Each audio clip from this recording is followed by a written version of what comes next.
بسم الله الرحمن الرحيم لقد رضي الله عن المؤمنين إذ يبايعونك تحت الشجرة فعلم ما في قلوبهم فأنزل السكينة عليهم وأثابهم فتحا قريبا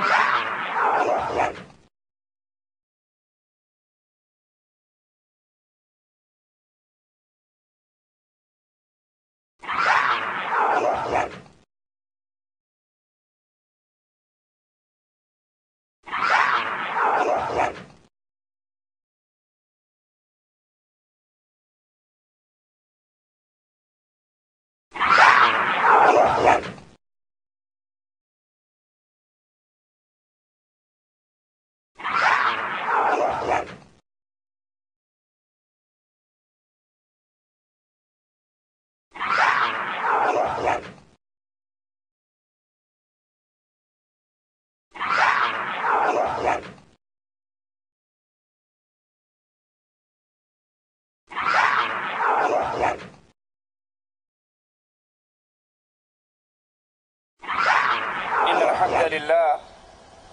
نحمده ونستعينه ونستغفره ونعوذ بالله من شرور أنفسنا ومن سيئات أعمالنا من يهده الله فلا مضل له ومن يضلل فلا هادي له أشهد أن لا إله إلا الله وحده لا شريك له وأشهد أن محمدا عبده ورسوله أما بعد أعوذ بالله من الشيطان الرجيم بسم الله الرحمن الرحيم قل هو الله أحد الله الصمد لم يلد ولم يولد ولم يكن له كفوا أحد سیدنا علی رضی اللہ عنہ وارضا رسول کریم صلی اللہ علیہ وسلم کے وہ عظیم الشان صحابی جن کے بارے میں امام الانبیاء امام اعظم محمد الرسول اللہ صلی اللہ علیہ وسلم نے فرمایا تھا اے علی میرا تمہارے ساتھ رشتہ میری تمہارے ساتھ نسبت تم میرے نزدیک ایسے ہو جیسے موسیٰ علیہ السلام کے نزدیک ہارون علیہ السلام تھے ہاں ایک فرق ہے کہ موسیٰ علیہ السلام کی جو رشتہ داری جو نسبت جو تعلق ہارون سے تھا ہارون بھی نبی تھے میری تمہاری محبت تو ویسی ہی ہے تعلق تو ویسا ہی ہے لیکن لا نبی بعدی میں آخری نبی ہوں میرے بعد کوئی نبی نہیں ہے سیدنا علی رضی اللہ عنہ امام الانبیاء کے تربیت یافتہ انسان آپ کے ہاتھوں پہ آپ کے سائے تلے آپ کے گھرانے کے اندر تربیت پانے والے اپنے دل کے اندر اللہ کا ڈر رکھنے والے ایک جنگ کے موقع پر ایک کافر کو گرا لیا اس کے سینے پہ سوار ہو گئے تلوار اٹھائی چلانے کے لیے کہ اس کافر نے آپ کے مبارک چہرے پر تھوک دیا سیدنا علی نے اس کو چھوڑ دیا اور کھڑے ہو گئے کہنے والے نے کہا آپ تو اس پہ قابو پا چکے تھے پھر اپنی تلوار کو کیوں روک لیا کہا اس نے میرے چہرے پر تھوکا تھا میرے دل کے اندر یہ ڈر آیا کہ کہیں اس کو مارنے میں اللہ کی رضا کے ساتھ میرا اپنا ذاتی غصہ نہ داخل ہو جائے جن کے پاس طاقت بے بہا وقت کے خلیفہ ہیں مسلمان حکمران ہیں لیکن اپنی طاقتوں کو کبھی اپنی ذات کے لیے استعمال نہ کیا سیدنا علی نے رضی اللہ عنہ وارضا ان کی ذرہ گم گئی بازار میں دیکھتے ہیں کہ یہودی کے پاس نظر آتی ہے اور اس یہودی سے کہتے ہیں یہ تو میری ہے گم ہو گئی تھی آج تمہارے پاس نظر آئی ہے وہ کہنے لگا نہیں یہ تو میری ہے اب یہ وقت کے مسلمان حاکم ہیں چاہے تو چھین لے چاہے تو اس کو گرفتار کروا دیں طاقت ان کے ہاتھ میں ہے حکومت ان کے ہاتھ میں ہے لیکن یہ اسلام کا عملی نمونہ پیش کرنے والے کہتے ہیں اچھا آؤ پھر اپنے اختلاف کو عدالت کے دروازے پہ لے جاتے ہیں اور قاضی سے فیصلہ کرواتے ہیں۔ قاضی شرح کی عدالت میں گئے، کہا یہ زرہ میری تھی، گم گئی تھی، آج اس کے پاس مجھے نظر آئی، یہ میری ہے، اور یہ ماننے پر تیار نہیں ہے۔ قاضی اس یہودی سے پوچھتے ہیں علی جو کہہ رہے ہیں تمہارا اس بارے میں کیا خیال ہے؟ وہ انکار کرتا ہے کہ نہیں یہ تو میری اپنی ہے۔ قاضی سیدنا علی سے کہتے ہیں تمہارے پاس اپنے دعوے کی کوئی دلیل ہے، کوئی گواہ ہے؟ کہا ہاں، میرا بیٹا گواہی دینے کے لیے تیار ہے اور میرا غلام گواہی دینے کے لیے تیار ہے۔ گواہ کون لا رہا ہے؟ جو خلیفۃ المسلمین ہے۔ گواہ کون لا رہا ہے؟ جس کے ہاتھ میں حکومت ہے۔ قاضی جواب میں کہتے ہیں کہ باپ کے حق میں بیٹے کی گواہی قبول نہیں ہوتی، آقا کے حق میں غلام کی گواہی قبول نہیں ہوتی۔ سیدنا علی کہتے ہیں میرا بیٹا کوئی عام بیٹا تو نہیں ہے، میرا بیٹا تو وہ ہے جس کو امام الانبیاء امام اعظم محمد الرسول اللہ صلی اللہ علیہ وسلم جنت کے نوجوانوں کے سردار مقرر کر چکے ہیں، اس کی خوشخبری دے چکے ہیں اللہ کی طرف سے۔ کہا جو کچھ بھی ہو بیٹا تو آپ کا ہے، یہ قانون ہے کہ بیٹے کی گواہی باپ کے حق میں قبول نہیں ہوتی، غلام کی گواہی آقا کے حق میں قبول نہیں ہوتی، لہذا میرا فیصلہ یہ ہے کہ یہ زرہ یہودی کے پاس رہے گی، یہ اسی کی ہے۔ سیدنا علی رضی اللہ عنہ وارضا عدالت کے اس فیصلے کے سامنے اپنی گردن کو جھکا دیتے ہیں، کہتے ہیں مجھے منظور ہے جو فیصلہ آپ نے کیا ہے، میرا بھی یہی فیصلہ، میں آپ کے فیصلے کو مانتا ہوں۔ یہودی حیران کہ یہ مسلمانوں کا عجیب دین ہے، یہ مسلمانوں کے اندر عجیب قانون کی مساوات ہے، یہ خلیفۃ المسلمین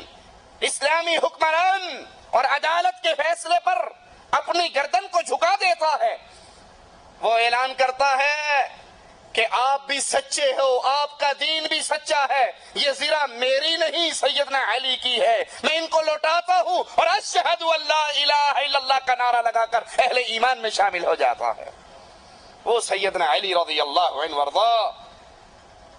کہ جب اللہ کے رسول صلی اللہ علیہ وسلم کے خلیفہ سیدنا عثمان رضی اللہ عنہ وارضا شہید ہوئے تو پھر یہ مسلمانوں کے امور کے ذمہ دار بنتے ہیں اور خلیفۃ المسلمین بنتے ہیں، جنہوں نے اپنی زندگی نبی کے گھر میں گزاری، نبی کی تربیت گاہ میں گزاری، نبی کے ساتھ رہتے ہوئے گزاری اور ہر موقع پر نبی کے ساتھ رہے۔ فتح مکہ کے بعد عرب قبائل بڑی کثرت سے اسلام میں داخل ہونے لگے اور ظاہر خیال یہی ہوا کہ اب امن و امان، سکون اور شانتی کا دور دورہ ہونے والا ہے، لیکن یہ خیال چند دنوں کے لیے اور کچھ وقت کے لیے رہا۔ مسلمانوں کو خبر ملی کہ کفار تیاری کر کے مسلمانوں پر حملہ کرنے کے لیے روم کا بادشاہ اپنے لشکر کو لے کر آ رہا ہے۔ رسول کریم صلی اللہ علیہ وسلم اس بڑھتے ہوئے طوفان کے منہ کو روکنے کے لیے مسلمان فوج لے کر اس کے مقابلے کے لیے نکلتے ہیں اور 30,000 مسلمان اللہ کے رسول صلی اللہ علیہ وسلم کے ساتھ آقا علیہ السلام چلتے ہوئے سیدنا علی کو مدینے میں اپنا قائم مقام بنا کر جاتے ہیں۔ ادھر منافقین کا ٹولہ سیدنا علی کو طعنے دیتا ہے، ان پہ طنز کرتا ہے کہ آپ میدان جہاد سے پیچھے رہنے کے لیے یہاں پر رک گئے ہو۔ سیدنا علی جن کی زندگی ہی میدان جہاد میں گزری، جو لڑتے ہوئے اللہ کے شیر کی طرح کفار پر جھپٹا کرتے تھے، ان طعنوں کو برداشت نہ کر سکے،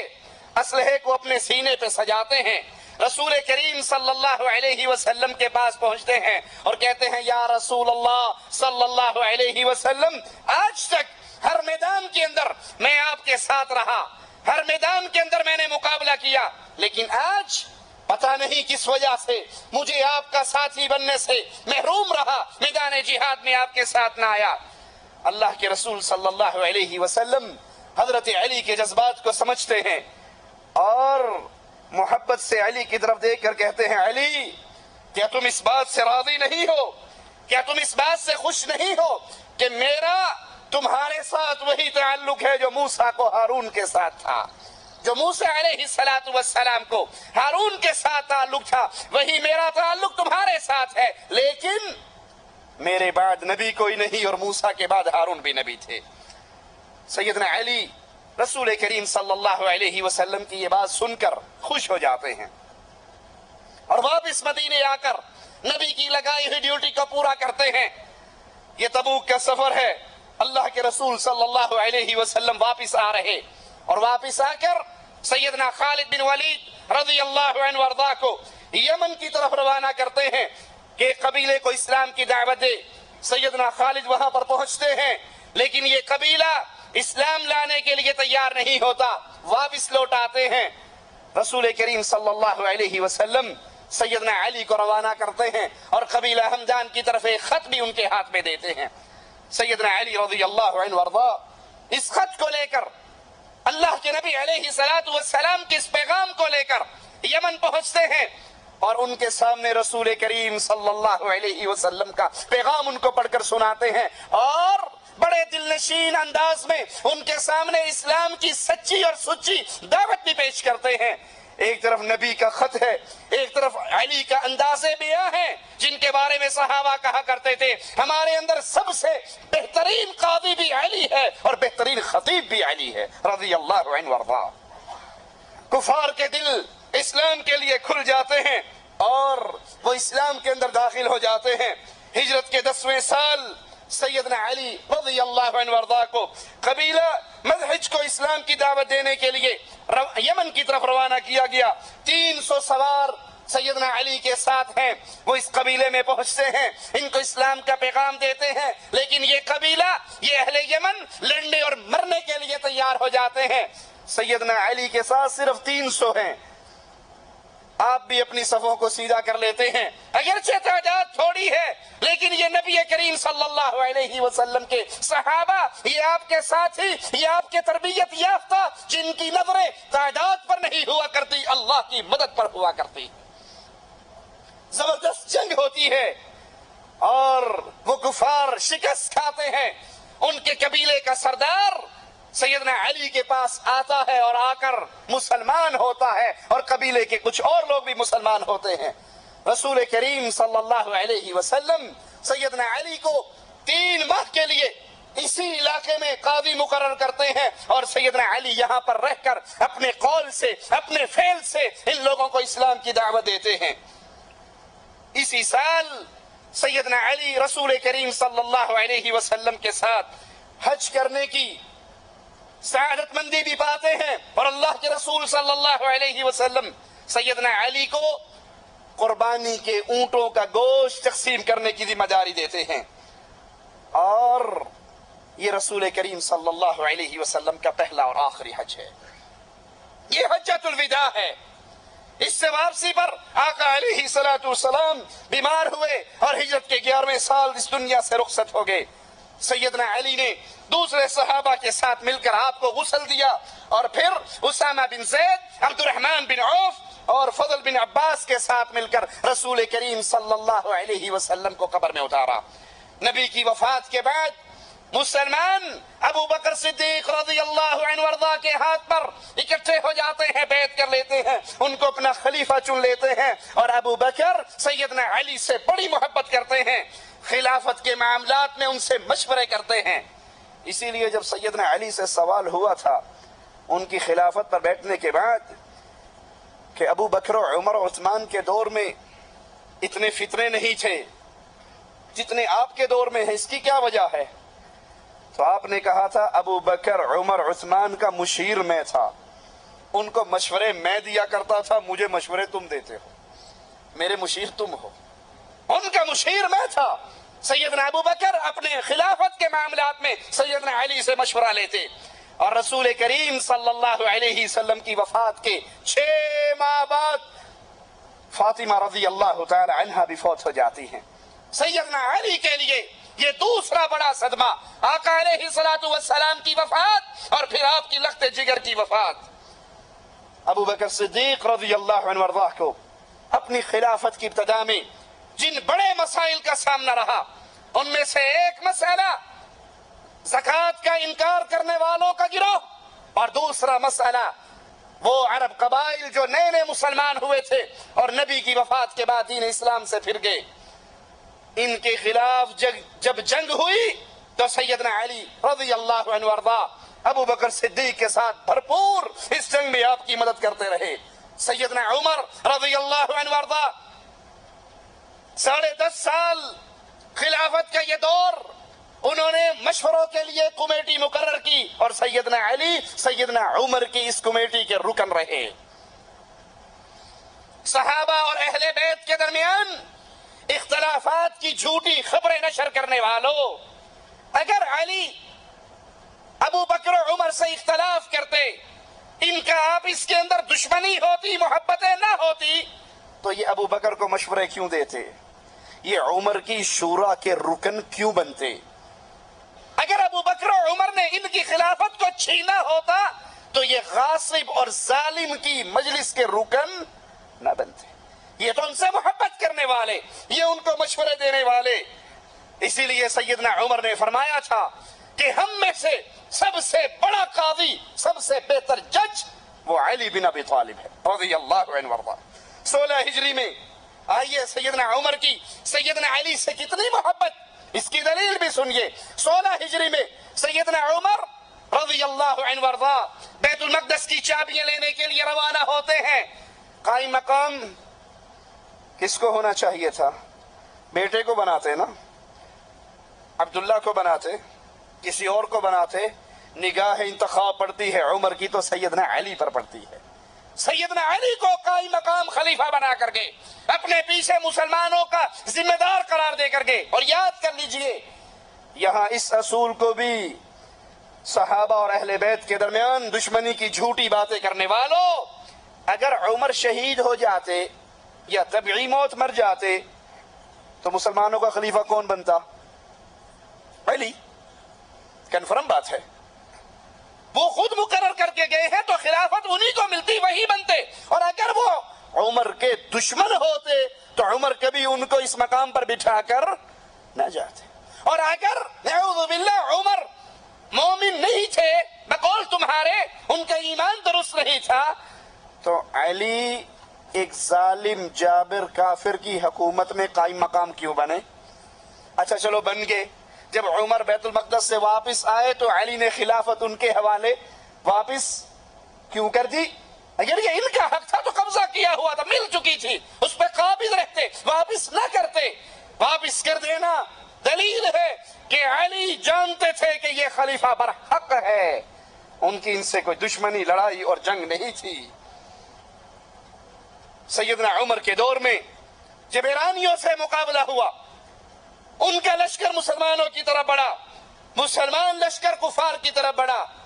تو سیدنا عمر رضی اللہ عنہ وارضاہ نے خود اس لشکر کی کمان سنبھال کر مقابلے کے لیے جانا چاہا، تو سب سے پہلے اعتراض سیدنا علی نے کیا رضی اللہ عنہ وارضاہ،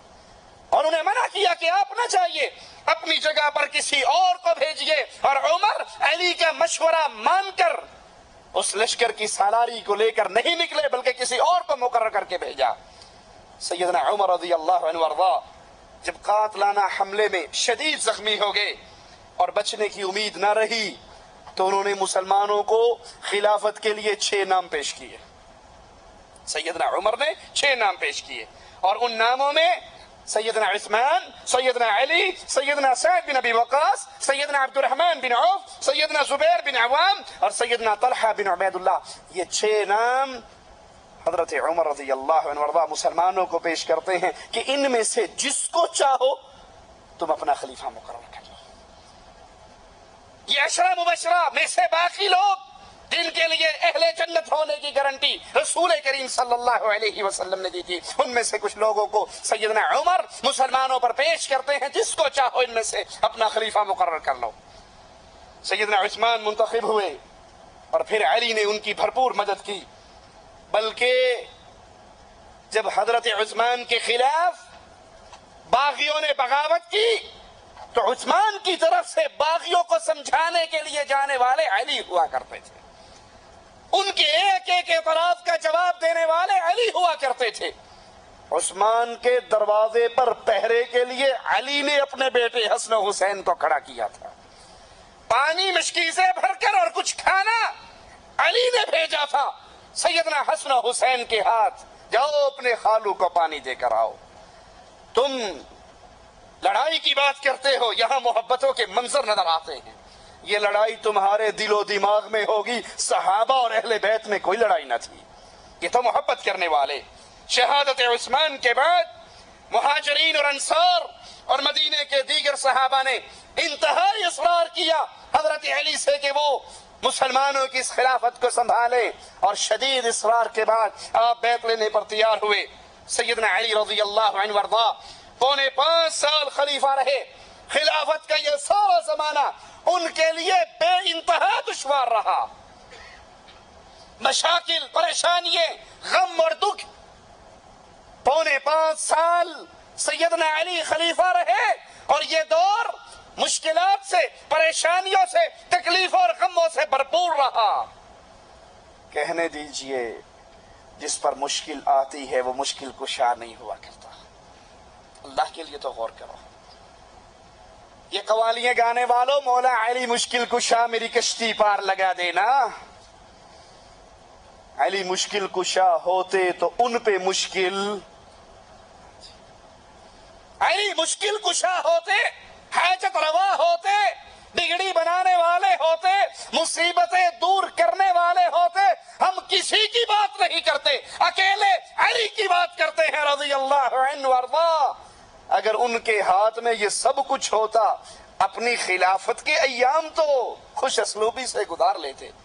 وہ تو خلافت کا سارا عرصہ پریشانی اور غموں میں رہے، کہیں یہاں لڑائی ہے، کبھی وہاں لڑائی ہے، کبھی یہاں فتنہ ختم کر رہے ہیں، کبھی وہاں فتنہ ختم کر رہے ہیں۔ سیدنا علی کی پہلی مشکل کہ عثمان خلیفۃ المسلمین شہید کر دیے گئے، اور عام آدمی شہید نہیں ہوا، خلیفۃ المسلمین شہید ہوا ہے۔ اس کے قاتلوں کو کیسے گرفتار کیا جائے؟ جو جس پر مشکل پڑے وہ مشکل کشا نہیں ہوا کرتا، اور جو ساری مشکلوں کو ٹال دیتا ہے وہ مشکل کشا ہوتا ہے، اور وہ ذات صرف عرش والے اللہ کی ذات ہے۔ باقی سارے منگتے، باقی سارے سوالی، باقی سارے فقیر، باقی سارے کلاش، باقی سارے مصیبتوں پریشانیوں میں گھرے ہوئے، اور ہر طرح کی مصیبت کو دور کرنے والا ایک اللہ۔ ان ارادنی اللہ بضر،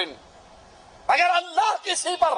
مصیبت، مشکل، پریشانی، غم، دکھ اتارنا چاہے، هل هن کاشفات ضرہ، تو کوئی ہے جو اللہ کے علاوہ اس آئی ہوئی مصیبت، غم اور دکھ کو دور کر دے۔ سیدنا علی کی خلافت میں پہلی مشکل، مسلمانوں کا خلیفہ شہید ہوا ہے، عام آدمی نہیں، رسول کا داماد شہید ہوا ہے، عام آدمی نہیں، جنت کا ایک مجلس میں 7 مرتبہ جنت کا ٹکٹ لینے والا عثمان شہید ہوا ہے، عام آدمی نہیں، فرشتے اس سے حیا کرتے تھے، عام آدمی نہیں۔ اس کے قاتلوں کو کیسے پکڑے؟ اور مشکل کیا تھی؟ جب سیدنا عثمان کے گھر کا گھراؤ ہوا تھا تو گھراؤ کرنے والے کتنے تھے؟ ہزاروں لوگ تھے، کوئی مصر سے آیا، کوئی کوفے سے آیا، کوئی بصرہ سے آیا، ہزاروں باغیوں نے سیدنا عثمان کے گھر کا گھراؤ کیا، اور پھر کچھ اندر داخل ہوئے اور انہوں نے شہید کر دیا۔ اب یہ پتہ ہی نہیں کہ اندر گیا کون تھا، مارنے والا کون۔ تمہارے لسوڑی شاہ کو علم غیب ہے، تمہارے پھسوڑی شاہ کو علم غیب ہے، کاما والی سرکار کو بھی علم غیب ہے، پیر کتے شاہ کو بھی علم غیب ہے، لاہور کے کوڑے شاہ کو بھی علم غیب ہے، ایبٹ آباد کے کھوتے شاہ کو بھی علم غیب ہے، مان سیرے کے دھنکے پیر کو بھی علم غیب ہے، ملتان کے شمس تبریز کو علم غیب ہے، گجرات کے ڈولے شاہ کو علم غیب ہے، اور یہ علی رضی اللہ عنہ وارضا ہزاروں کا مجمع ہے، ان میں سے کچھ لوگوں نے عثمان کو شہید کیا ہے، علی کو علم غیب، اور اگر علم غیب ہوتا علی کی معاویہ سے جنگ، علی کی عائشہ سے جنگ نہ، ان کا تو ایک ہی مطالبہ تھا۔ سیدنا معاویہ نے کہا تھا اپنا ہاتھ آپ کے ہاتھ میں دوں گا، اہل شام آپ کی بیعت کریں گے، صرف عثمان کے قاتلوں کو گرفتار کر لو۔ پیروں فقیروں کے بارے میں علم غیب کا عقیدہ رکھنے والوں، علی جواب میں کہتے ہیں معاویہ کیسے گرفتار کروں، یہ ہزاروں کا لشکر تھا اور مجھے نہیں پتا، مجھے کہندے اتوں تو کہندے سانو نہیں پتا، وچوں سارا ہی پتا ہوتا ہے۔ یہ ہمارے پیر جب کہتے ہیں نا سانو نہیں پتا، اتو اتو کہتے ہیں، اندر سے انہیں سارا پتا ہوتا ہے۔ علی رضی اللہ عنہ وارضا، پہلی مشکل عثمان کے قاتلوں کو کیسے گرفتار کرے، اور ہر مومن کے دل کی یہ خواہش کہ عثمان کے قاتل گرفتار ہو جائیں، ان کے خون کا بدلہ لیا جائے، لیکن اتنی بڑی تعداد میں وہ قاتلوں کو پہچان اور جان نہیں سکتے تھے، کیوں؟ موقع کا گواہی کوئی نہیں تھا۔ سیدہ نائلہ رضی اللہ تعالی عنہا زوجہ عثمان، جب ظالموں نے اپنی تلواروں کو بلند کیا، یہ عثمان کو بچانے کے لیے دوڑی اور ان کی انگلیاں کٹ گئی، اور باغی یا کوفے سے آئے تھے یا مصر سے آئے تھے یا بصرے سے آئے تھے، نائلہ ان کو پہچانتی نہیں تھی، نہ نائلہ کو علم غیب، نہ مولا علی کو علم غیب۔ سیدنا علی رضی اللہ عنہ وارضا نے صوبوں کے نئے گورنر مقرر کیے، ان گورنروں نے جا کے پرانے گورنروں کو ہٹا کر اپنی ذمہ داریاں نبھانی شروع کی، اور جب ان کا گورنر امیر معاویہ رضی اللہ عنہ وارضا کے پاس پہنچا تو انہوں نے دستبردار ہونے سے انکار کرتے ہوئے کہا